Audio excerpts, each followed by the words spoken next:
Where will Putin rush to flee in the event of the worst-case scenario for the Kremlin? How do the authorities explain the fall of the ruble to Russians, and what kind of victory around Oreshnik is moving throughout Russia? This is not only what we will talk about today in our stream. My name is Anastasia Noritsyna, and together with me is Sergei Aslanyan, the host of the Khodorkovsky live channel. Hello Sergei, I am glad to welcome you. Good evening. Friends, we work live, so we ask you to put your questions. Also, do not forget to like this broadcast, and, of course, write from which city, from which country you are watching us. Putin has just left his country. From Russia, an international criminal flew to Kazakhstan, to Tokayev. And curiously, he did it exactly at the moment when ATACMS began to fly through Russia more and more often, and when the ruble had already fallen below the plinth, and Gazprom shares followed him.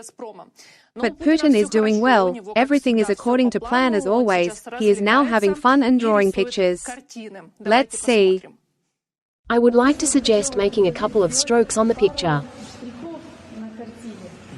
It would be very symbolic, on the bridge.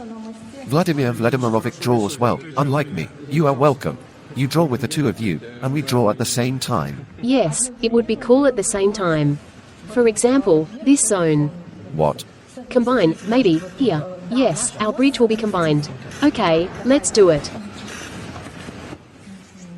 And let's go on so that we...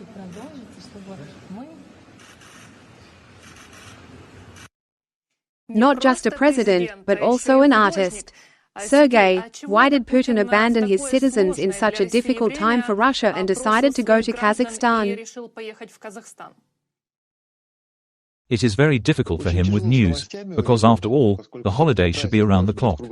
Russia is a country in which everything is always only good. All the worst remains with other countries along the perimeter. And therefore, if you have nothing to offer people, that is, you cannot raise their salaries, you cannot arrange some kind of reform for them. For example, with healthcare, you cannot take Kyiv in 3 days, you need to make something out of it. Well, for example, where did you go? This is an event. Or, for example, to comment on something, appearing on TV with a very serious and concerned expression, this is also some kind of event. And along the perimeter there are a number of states where you can go. This is also a big plus, because, at least, it will flood the information space for some time. But there is nothing at all behind all these movements. Behind this, there are no serious victories, serious achievements, no serious weapons.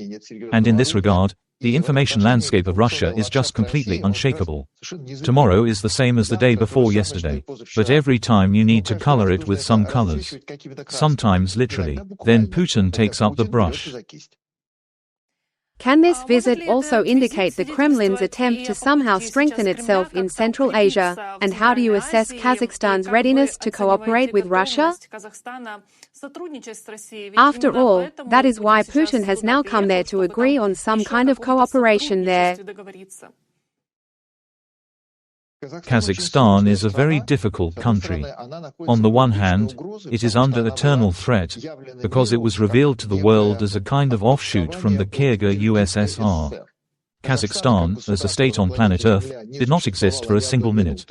If you open a history textbook, a Soviet history textbook, a Russian history textbook, a current history textbook, there is no Kazakhstan there. And Kazakhstan officially appeared in 1991. In terms of their set, exactly the same as in Ukraine. You have never been here, the land does not belong to you, you oppress the Russians, and at any moment this can be realized in another war. Moreover, if you look at the lands of Kazakhstan, they directly rest on the Ural range. Well, it doesn't look like Kazakhs have lived in the Urals all their lives.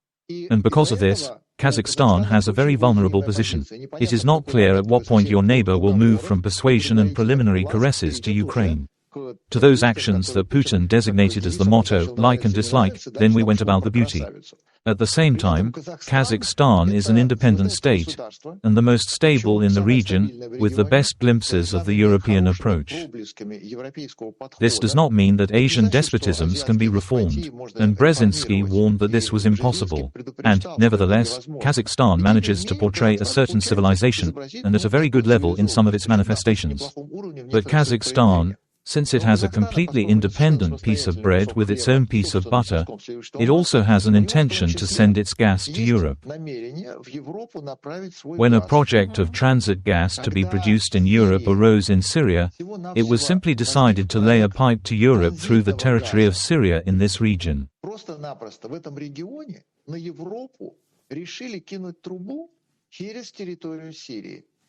This led to a civil war and the invasion of Putin's troops. This is what is happening in Syria now. This is destruction, Bashar al-Assad, his conflicts with the local elites, the Kurds, Kurdistan, and all this bloodshed, including under the flags of Russia. It began with the presence of the Wagner PMC and the rest of the contingents. Where is this from? Why on earth? In the name of what? This is in the name of Comrade Miller and Gazprom. Because Bashar al-Assad promised that as long as he is in power, there will be no gas pipeline to Europe. Accordingly, nothing will threaten Gazprom in Europe, its profits. That's why someone regularly dies there. Both Putin's army and Putin's PMCs are in Syria with only one goal, not to let the pipe into Europe. At this moment, Kazakhstan is very seriously saying, we want to launch a pipeline to Europe. And Kazakhstan is a country that, within the framework of the CSTO, we remember, the January events of last year, asked for military assistance from Putin. Putin provided it. Jean Joseph was immediately pacified. But then the call came from the Viceroy of God on Earth, Xi Jinping, and the Russian army left Kazakhstan at one point. Putin is going now not because Kazakhstan is a friend, but because Kazakhstan can finish off Gazprom's privileges and achievements in Europe at any time. Because Kazakhstan has a desire, firstly, to play this string, and secondly, Kazakhstan, among other things, still has a very old function, which, in principle, infuriates Putin. He wanted to let the transit of goods from China through at least the Russian railway network. And Medvedev, when he was either president or prime minister, constantly said that Russia had a very advantageous geopolitical position, in fact, an excellent strategic position. It is located between Europe and Asia, wrongly, rock and anvil, Russia is located, and therefore it is necessary to use its geographical location for the sake of advantage by offering China the transit of goods to Europe through Russia. But the speed of passage of one railway freight train in Russia per day does not exceed 100 kilometers. That is, a freight car moves an average of 100 kilometers per day. In China, on average, 1,000 kilometers per day. Well, that is, this is a completely hurricane speed. China is very fast in this regard, and China decided that it does not need through Russia, it needs through Kazakhstan. And then it became clear that Kazakhstan would not consult with Russia, with Putin. Can I make money on Tricite? Can I make money on China? Can I make money on gas? Can I make money on oil? And Putin has very few deterrents, not as a friend. There is no sense from Kazakhstan. There is nothing to take from Kazakhstan. For example, they tried to set him up so that they could at least register sanctioned goods back and forth. Well, as a maximum, to transport. When the war just began, when all Western importers and suppliers left Russia, for example, ATACMS was left without components, there was one of the ideas. Let's pretend that there is an automobile plant in Kazakhstan, let's put one Kazakh, our KGB colonel, they will put seals on documents, and when we need some components on the ATACMS conveyor, we will pretend that we buy them for a plant in Kazakhstan. Kazakhstan refused, although this does not mean that some of the goods subject to sanctions and prohibited did not go through Kazakhstan. There is state policy, there is private policy. Private business allows itself to do this regularly. By the way, all over the world they catch you by the hand and say, "Oh, Kazakhstan again." Therefore, Putin, in principle, has a chance to become a friend in Kazakhstan, to get rich, to win something, somehow, a little. No. But Kazakhstan, since it lives by its own mind, complicates the life of Putin personally, his victorious Red Army, and at the same time complicates economic life in Russia, either with a gas pipeline, or with transit, or with seals on fake documents. And Kazakhstan needs to be looked after. You need to come there, try to pat you on the shoulder, if you are tall enough, and say, "Well, Kazakhstan, you are my younger brother here, how can I help you?" Although the situation is absolutely 180 degrees reversed. This is Kazakhstan. Looking down on Russia, he says, "Well, to help or what?" Well, let's see, let's negotiate. This is a very unstable position, so you need to visit Kazakhstan regularly. And why does Putin need this country in the BRICS? He said that Kazakhstan had received an official invitation to join BRICS. We remember how Kazakhstan refused to do so and stated that they did not plan to join this organization in the near future. Putin sees BRICS as a personal UN, a kind of international organization in which the more countries, the better, because Putin is supposedly the main one there. And when he brings someone there by the hand, Putin has a Soviet mentality. I brought you to the Bolshoi theater through connections, and you were allowed there backstage, so you owe me, and if anything, you take me to the Mariinsky theater later. Putin has this logic. Therefore, when he plays solitaire from the trump card and says, look, BRICS is such a powerful structure. Do you want me to marry you there? It kind of obliges everyone else he has called. BRICS is really just a piece of paper on a desk. That is, BRICS has nothing, no substance, no content, no weight, no levers, no positions, no politics. It's just, you might as well go to any pub in England and say, listen, you are alcoholics who drink the third pint a day, but let's be a club, and let's put it this way, you will be a political organization, and let's do it this way, let's be an international community, especially since there are representatives of different nations at this table. The same can be done in Montenegro, for example, or somewhere in Mongolia. It will also be no less interesting there. BRICS is essentially unrepresentative, and therefore people come to BRICS, as they say, to see for themselves, to feel what is happening. Nothing happens, they go back. And there are fewer and fewer top officials. And it seems to Putin that.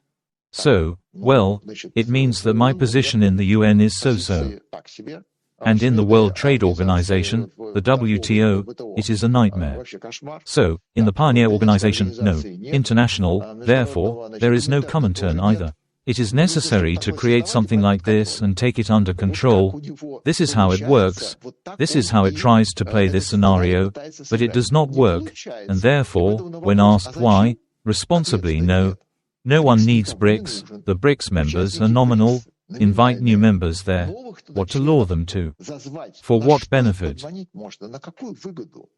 That's impossible. And if you're trying to be a strategist, a politician, then here, including with you, in addition to your international authority, there is also the possibility of BRICS, if anything, to add. If you want, I'll do it for you. No, we don't. At the beginning of our conversation, I said that Putin had left the country. And is such a scenario and development of events possible in which Putin will really be forced to fly out of the Russian Federation? What should happen? And if so, which country is ready to accept it? Russia is very stable. Everything is so good with Putin here that there are no dangers. Although, in principle, Ukraine can win this war in such a way that it will have to look for some new field, geography, globe and flee somewhere. And here is a boundless option. That is, there are so many of these options that, do you want to go to North Korea? Because no one will go to North Korea for Putin. And no one will give an ultimatum to North Korea. We will impose an embargo on you. You will be a pariah country if you do not give us the international criminal Putin. North Korea will definitely not be afraid of this. Sanctions again, but what are you talking about? We live only under them. We cannot live without sanctions. If the West, God forbid, inflicts this monstrous insult on North Korea and lifts sanctions from him, then North Korea will die. It can only live in a state of concentration camp, when everyone must rally around the great Kim III. And if no one threatens, if there are no sanctions, if suddenly life has begun and you can eat enough, then why do we need Kim and the Aquilian Party? Therefore, enemies are very necessary. If the sanctions are lifted, North Korea will find itself in a state of confusion, threatening collapse that will lead to disaster. Therefore, sanctions are needed. And if Putin hides in North Korea, and he goes there, it is no coincidence that he has there absolutely two in the corral delivered to Oreshnik, may come in handy. And there is a lot to do there. They are digging a bunker there. It is no coincidence that he sent not only troops, not only weapons, but also a construction battalion to dig a normal bunker. Because this is one of the options. And North Korea will not give it up. Iran will not surrender him. And China will not give it up. Moreover, Putin, as experts on Putin's wallet say, has money in Macau, it is not far away. And, in general, China, which, as always, smiles at everyone, but has its own benefits, it will be ready to shelter absolutely any international criminal, no matter how much his arms are twisted. Although China, of course, is no one's friend, and China will give up at some point. But the stupidity does not end there. Because Putin still has a lot of money, and no matter how much he is despised in the world, he is solvent. Therefore, if he wants to buy some small country, some Guinea, for example, or some islands of Santo May, in principle, or something like that, seemingly poorly placed, but similar in some signs to a state, he will normally come there with money, buy, and no one will do anything with him either. And therefore, these scenarios are being worked out, of course. Putin will not be impromptu, he has it. Move A, move B, move C, he has a lot of options. Because what the Chekist is famous for is the withdrawal options. A cover operation, to cast a shadow on the stove, this is within the framework of the profession. Because that's what they teach. Now it is also very important. In Russia, nothing threatens, there are a lot of backup options. And on planet Earth, there are a lot of people who want to shelter Putin, either for profit or for money. Friends, who are watching us online now and who will watch the recording later, write down your options for where Putin can flee, which country will accept him. What needs to happen for this bunker grandfather to leave the Russian Federation? Perhaps, by the way, he will not have time. There, now in Russia, the parade of victory around the Oreshnik continues. Either they will call the 15th child Oreshnik, or they will release branded vodka. But that's not all. Here is a certain State Duma deputy Sergei Mironov. He came to the workplace in clothes that indicate signs of mental retardation. Let's take a look. And where did you order? Where did you take it? Where did you buy it? Secret. Here's a secret, they say. There will be no advertising. By the way, Volodin later praised him for this and told everyone to support this initiative. And this show-off, for whom and for what? Goes only to the individual competition. 450 deputies, 300 of them unknown nondescript extras, just voters. They were told, they signed. Among them, this plankton, invisible to anyone, there are some elevations. They are just as stupid, just as nondescript, but at least they are mentioned and somehow their names are not lost in the general list. Myron has exactly the same task. Well, at least to stand out in some way. Well, at least something. He has nothing clever to offer. He was never smart. In principle, he cannot offer anything interesting. He can offer some special protected dirty tricks. She will pay attention. Because it is appreciated, it means that something is coming. And you can use these all and everything options. When you have some kind of merch, there is a rag, a handkerchief, socks of the wrong color. But it is indicative. They pay attention to this. And now, among other things, this is being shown in other countries, not only in Russia. It means that they noticed. This means that the calculation was justified. And sir, with minimal funds, literally for $3, you acquire at least for some time the general attention of the planet Earth. Great. It seems to me that it is much more expensive. They fired this missile first, and just then everyone noticed them. No one knows about the existence of this missile. Ukraine is just pausing here. Instead of showing the carried Yuzhmash, when there is a nuclear desert to the horizon, Ukraine does not give reasons to understand what it is, whether it flew or not, whether it exploded or not, with what result. Therefore, in Russia, this result is invented. Not only did they immediately shoot a cartoon about how this rocket was flying, how it watched the landscape around with its video cameras, how, in the end, it flew and exploded. And so far there is no information.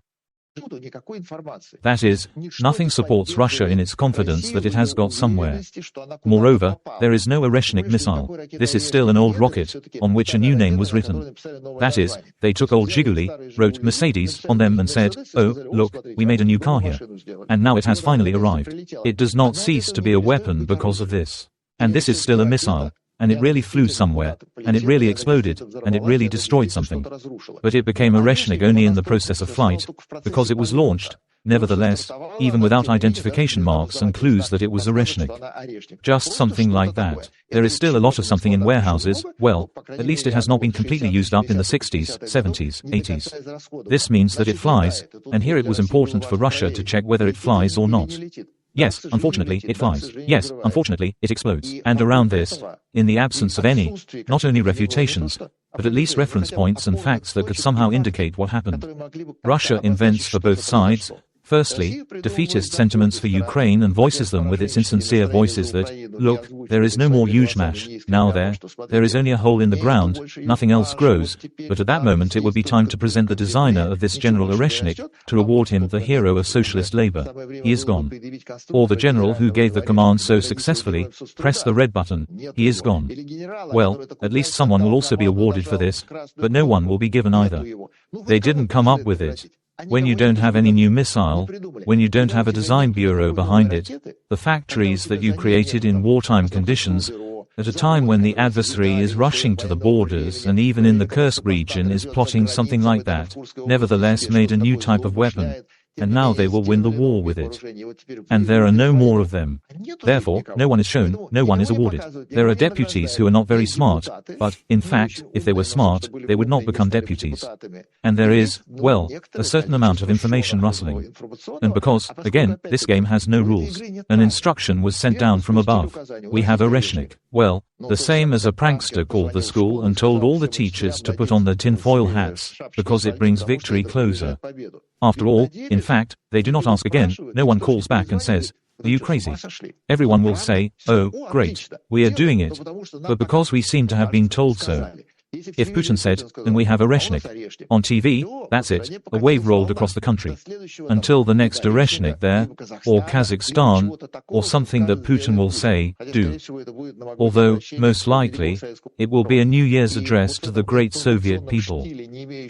In principle, there are no parameters, you can come up with anything. If you want to sing the anthem of the Soviet Union, changing the text to Oreshnik, yes, please. If you want to stick a dojibal on your head, easily, an aluminum cap with the word hazel, please, they will give you a chocolate medal for this. This is how things work in Russia, especially when what we started with is not yet happening in Nizhnyaya. Tomorrow is the same as the day before yesterday. There is such a new game, and they play. A chocolate medal also with the name, Oreshnik. Sergei, by the way, it is very interesting that the Ministry of Defense of the Russian Federation and the Ministry of War yesterday confirmed the attacks on Russia with ATACMS missiles and also confirmed that the targets were hit. They said that there were wounded, the S-400 was destroyed. And why did they suddenly decide to say that these attacks really flew earlier, but they did not report it, or they said that some debris fell there, everything was extinguished a long time ago and there is no damage?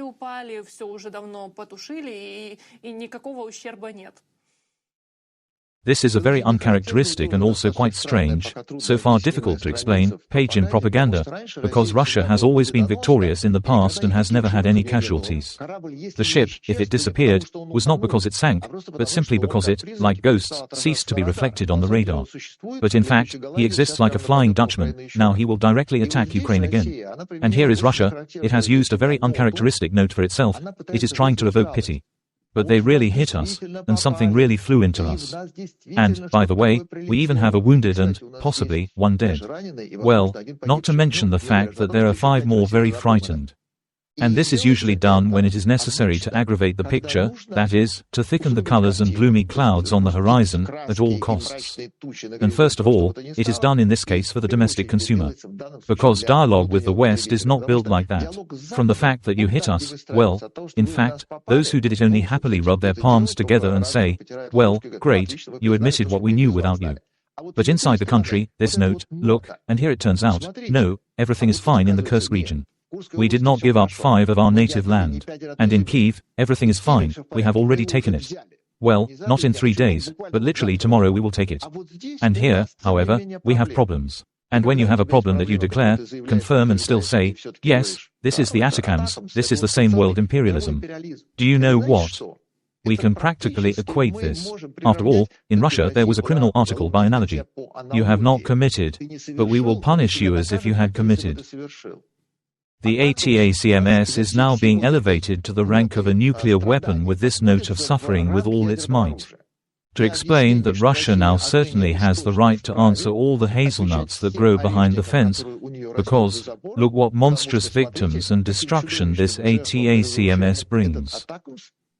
This was not the case before, but now it is. The rules have changed, the West has crossed another red line, so now we are definitely right, and now, of course, we have the ATACMS as the main irritating factor, to which we respond with Oreshnik. If now we find another missile somewhere else and stencil the word Oreshnik on it, then this suggests that we will even have mass production, because the use of ATACMS against Russia is very painful, they are too effective. The first episode was filmed from this series, which is just beginning. Then it will be interesting to see in which direction Russian propaganda will float, what will happen. From this they will conclude that it was NATO that definitely attacked, nuclear weapons by 100%. This is a new stage of the war that requires new decisions and responses. This definitely changes the strategy and defense doctrine of Russia, which from now on allows something newer, more monstrous, and these options are now being completed. Well, we have already heard this, but it may be that now Putin will commit some, I don't know, terrorist attacks, he will bomb his own people, but then say that it was the attackers, because they have now confirmed, in fact, the arrivals at military facilities, we are not hitting civilians.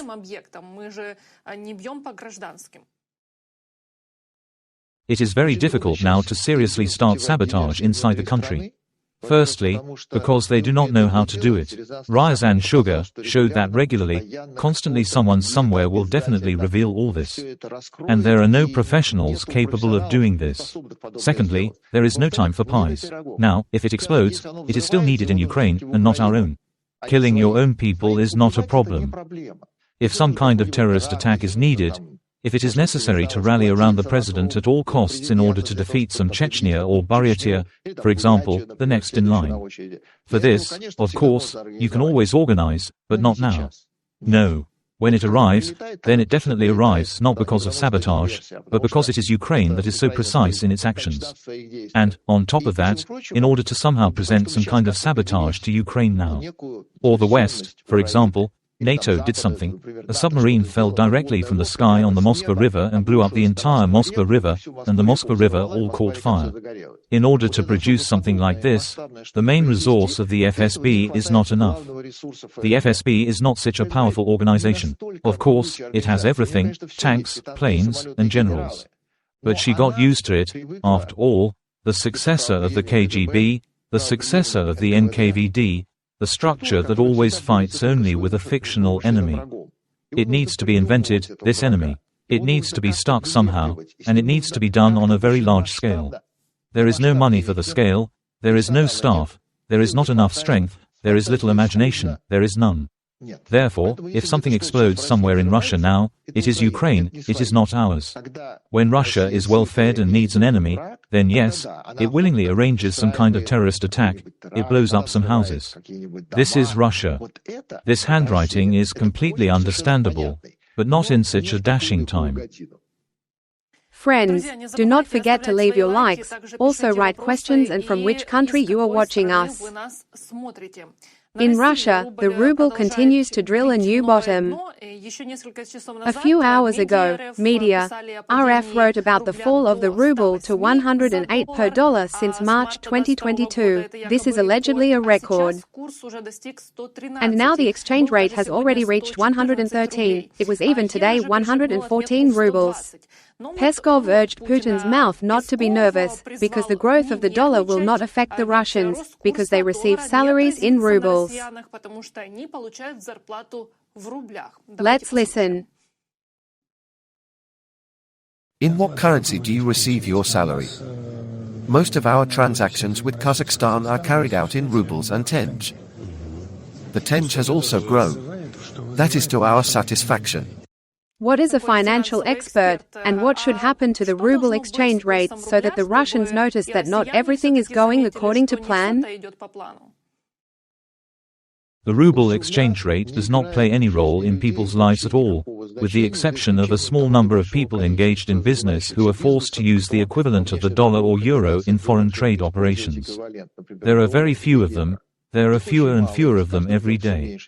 Moreover, after all, the central bank's rate does not allow you to seriously engage in foreign trade activities, because you do not have enough money or loans for this, and you do not have the opportunity, in principle, to lend your state. Therefore, more and more participants are dropping out of what is conventionally called the market. And the life of an ordinary person, in principle, is not tied to the dollar, has never been. He learns that life is becoming more expensive not from stock market reports. He just comes and sees that the oil is no longer affordable for him. And the sausage, it used to be more or less, probably, from good soy, and now from bad toilet paper. Oh, and I can't afford it either. And that's where the eggs run out, then tomatoes, then they brought from Turkey, then they didn't. Here, nowhere and in no way, a person, first of all, develops a scheme of interaction and interconnection between the dollar and the product that you have right here, in the consumer basket. Secondly, he received it in rubles, and he still receives it. Every year he becomes poorer, less solvent. And this is the norm of his life, which depends on 25 different factors, where the 24th in a row, that is, at the bottom, is the exchange rate. No one pays attention to the course. Moreover, outside the Moscow Principality, these quantities are completely abstract. This is the same as any absolutely Russian going out into the street and saying, our GDP is falling. He, in principle, does not know what it is. All 25 years of Putin's rule are associated with GDP. This is a special indicator of the economy, invented for it, which has always existed, but has never shown anything. But now this is the main achievement of Russia. Everything is measured in GDP, gross domestic product. And this is now very good, because our GDP is growing. Life is getting worse, people are getting poorer, and GDP is growing. We need to explain somehow that the economy is stable, and there is constant, even if negative, growth. No one is interested. The dollar exchange rate is also of no interest to anyone. The ruble has risen in price, the ruble has fallen in price. People don't even know what it is. Moreover, there used to be some kind of direct commodity money relations, when, for example, you received your salary in rubles, but you had a card, a bank card, a Visa or a MasterCard. For example, you went to Turkey, you went somewhere abroad to a decent country, and there, when you bought it, you realized that this course, it really matters. You bought ice cream, you bought a plane ticket, you bought an excursion, you paid and you see a huge amount in rubles. It has risen in price. The exchange rate is unprofitable. Now there is nothing of the kind. No one goes anywhere. Everyone is disconnected from these international currency transactions, so you don't have a MasterCard or Visa. You are sitting in the country. The maximum you can go to is Kazakhstan. What to do there? The question is, to look at the steppe. So the steppe is here too, you don't have to go anywhere. And that's all. It is not clear whether Turkey is a friend or an enemy, and at some point Turkey also becomes unaffordable. And before, the percentage of people who travel to Russia, Russian people are very intensive. Therefore, when they spilled out somewhere on the beaches of the Costa del Sol, Costa Bravo or somewhere in Antalya, they shuddered after them and remembered for a very long time. Because 3 Russians are equal to 1 tank division. But at the same time, the percentage of people who had a passport and had the right to leave has never exceeded, which means that 84% did not have it, respectively, 26%. People with the right to leave are actually not 26, but 16, fewer, and now they are becoming even less noticeable. The rest of the country, 84% of people in Russia, have never had a foreign passport, have never traveled anywhere, and for them, in principle, everything is connected with the course of complete abstraction, the same thing. They will say, oh, Karl Marx and Friedrich Engels are not husband and wife, but 4 different people, how great, let's go have a drink. You say that Russians probably do not know what GDP is. I think they will decipher it as Vladimir Vladimirovich Putin. In fact, they will not feel or do not even know what the dollar is, but Putin knows this, Nabiullina knows it, Kemezov knows it. And now we see that the ruble began to fall just after November 21st, when the United States imposed sanctions against 50 Russian banks associated with the global financial system, and, of course, Gazprombank was among them. And here today the EU ambassadors gathered to discuss the federations. And how long, in your opinion, will the Russian economy be able to withstand such pressure? And if you still put pressure on it, will Putin stop the war? The Russian economy is tied to the sale of oil. As long as it is bought, it doesn't matter how much. As long as the fact itself is physical, the oil was extracted, loaded into a tanker or pipe and delivered to the customer, it feeds the Russian economy. As long as it is bought, Russia is absolutely not vulnerable. And this price must be somehow. Because it used to be believed that if the price was brought down from $140 per barrel to $50, Russia would not survive. As long as Russia has the opportunity to increase its volume, it is able to provide for itself, buying everything from the world that it lacks, everything that does not grow in the domestic garden, from weapons and microchips to bread, sausages, gasoline.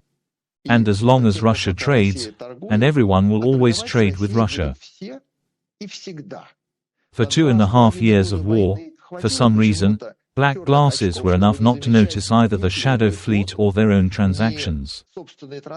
Europe has been buying from Putin, and is still buying. And Putin is ready to pay. If necessary, then in 3 directions. And he is also ready to sell, because Putin has something to sell, and Putin has something to buy. And the West cooperates perfectly with Putin, who is very solvent and very stable as a client. That is, if in 2.5 years all your sanctions, how many? 13 packages, and now they are going to somehow catch some shadow fleet somewhere in the waters. And how long is this shadow fleet? A week? No, he is just 2.5 years old. Oh, well, just noticed. All this shows that everyone knows everything.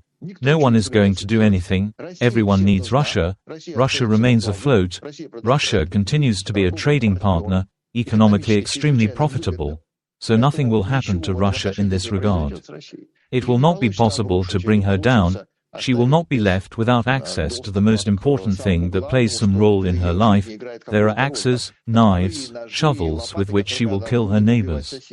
That is, for Russia, the task is to fight, the task is to kill, and as long as it has at least a minimum set of weapons, even primitive ones, even if it is a baker in hand, Russia will remain the threat that everyone will reckon with and, just in case, cooperate. There are no tools yet, because there is no desire to win. When there is a desire, then they will win. Now we see for sure that there is no desire. There are events, there are meetings, there are congresses, there are rallies, there are conferences, there are international discussions, there are summits. They have led to nothing in 2.5 years. They will lead to nothing in the future. This morning there were explosions and hysteria in Crimea, in the evening too, because there were reports of a missile flying towards Sevastopol, but in the morning in the temporarily occupied Sevastopol, a series of explosions thundered in the area of a military school, and smoke was also seen there, local publics report. The publics were Neptune missiles, there were drones, there was Storm Shadow, so they write, but they also wrote propaganda there was an attack on the Belbek airfield. Sergei, does it turn out that Putin, in fact, recognized that Crimea is not Russian territory? After all, both now and earlier, when Storm Shadow flew to Crimea, Putin did not take out Oreshnik, did not show anything to anyone and showed it only when it flew into the Kursk and Bryansk regions. The Oreshnik turned up at hand, because the time has long come to surprise the world with something, and Putin, as a person who believes in fairy tales, and sometimes writes these fairy tales with his own hand, hopes that everyone else also needs a lullaby at night. That is, superweapons, hyperweapons, there are no analogues. This is all from Putin's rhetoric. The rest of the world shrugs its shoulders about this, but Putin has some kind of miracle. Yesterday it was not, but today it is. And Oreshnik are just in the category of those very miracles. Never was. And here we are again, look, we finally have a super wonder weapon. And it was used, well, when it was necessary to tell something, that's it, the red lines, so red, that now yes. But Putin, he constantly has a complete mess in his head in this regard. Because after he added 4 territories of Ukraine to the constitution, which has been rewritten many times and turned into a notebook, it turns out that he constantly flies from Ukrainian territory on his Russian land, on Russian Zaporizhzhia, on the Russian Mykolaiv region. And the Kursk region, is it more Russian or less Russian? If it's all your land, they don't demand answers from you as inadequate as a Oreshnik. And, for example, strikes on the Kursk region are required. This is Russian land, this is Russian land. Al forgot what he had collected. Of course, I forgot. She still understands that she is stolen. But it is precisely when building propaganda that such mistakes are unacceptable. Because why do you suddenly explain that you need to avenge the Kursk region, but you don't need to avenge Sevastopol, for example, which seems to be yours too? And for some Zaporizhzhia you don't need it either, although it seems that it should be somehow yours. You seem to have pocketed it a long time ago. It is impossible to count on a single strategy in Russia. In Russia, everything always spreads in all directions. Well, firstly, because everyone is still a prince in his own right. Secondly, because everyone has their own interests. Thirdly, because after all, everyone steals, and the task is to knock out some personal privilege or personal preference or something profitable. And only then there will be a state interest. Because in Russia, the right hand always does not know what the left hand is doing. Therefore, the explanations are always confusing. And therefore, when, among other things, something flies in Crimea, it seems that once again there are red lines. Your land is primordial, Rus is right there at all times. Let's look at the map of the Genoese fortresses of the Crimea. Well, it is clear that the Genoese were also Slavs, and they were also, of course, all Putinists. They always had a ticket for United Russia in their pockets. They are just called such a strange word. Rus is everything, and in this ancient Russian land, where, by the way, Hercules performed all his feats, and we all know that Hercules was definitely Russian. Don't go to a fortune teller. Hercules is just ours, and all his feats, accordingly, were also not accidentally held at school, because he does not differ much from 28 Panfilov's men. The legendary level is exactly the same. Everything around is native, everything around is its own, red lines are everywhere, and here is BAM about Sevastopol. It would be good to answer with a second Oreshnik, but there is none. Also today, Sevastopol residents were worried about the lack of an alarm signal, but the pro-Kremlin leader of occupied Sevastopol, Rozvazhayev, said that you should not worry.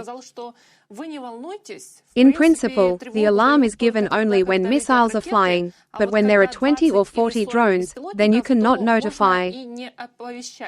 Is this normal for the Russian Federation at all? And there I heard the news that a certain woman did not work shelter, so they also wrote some kind of indignation to her for this and said that next time there may be criminal liability.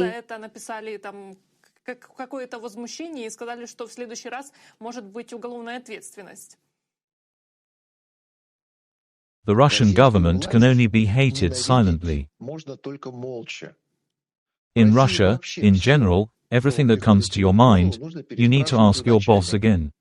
Therefore, it is unacceptable to open your mouth for any reason. And when people are in such a position, they are not the object of concern of the state, they are the subject of state management. I ordered you, and you went. I told you to dig, you dig. I told you to be silent, you are silent. And therefore, if suddenly a certain number of drones fly at some people, who are they?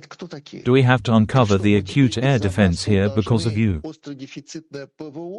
Well, you think, it killed the grandmothers. Well, you think, there's a tram derailed. Well, you think, there, they burned down in the house. So what? We still have a whole country like that. Even the example of the Kursk region is clear. And not that there is no air defense, but there are no troops there at all. That is, no one somehow thought that Ukraine could fight back. Well, maybe it can. Well, if she gives change, then what? Should we just drop everything like this and go to defend some Kursk region? Try with the whole country. This Kursk region, no, there is a governor there, let him sort everything out himself. And when Ukraine entered the territory, within the Kursk region, what kind of resistance was there? What kind of troops were there? Nobody. This is the frontline zone. You attacked Ukraine right from here, from the Kursk region. It turns out that you have nothing here, no one. A quiet, peaceful life in the deep rear. That is, Russia, it is never ready for anything. And since in Russia the most terrible thing is that which never exists, but for which they are always punished, responsibility. No one is ever responsible for anything. For the governor to be responsible for some taxable black peasants. For them to allow themselves to open their mouths. They will be punished for opening their mouths, which is their direct duty. But will he deign to spend air defense? funding, and medical care on them in the place of the Lord God on earth. Therefore, I agree with Moscow, this is not your business. The mob must be silent. This is the principle of Russia. Sergei, thank you very much for such an interesting conversation and for finding time for our broadcast. I wish you a good and pleasant evening. And let me remind you that Sergei Aslanyan was in touch with us. You, friends, be sure to write your comments, do not forget to like, and, of course, subscribe to our YouTube channels. Thank you all for your attention, good news, take care of yourself and see you. Goodbye.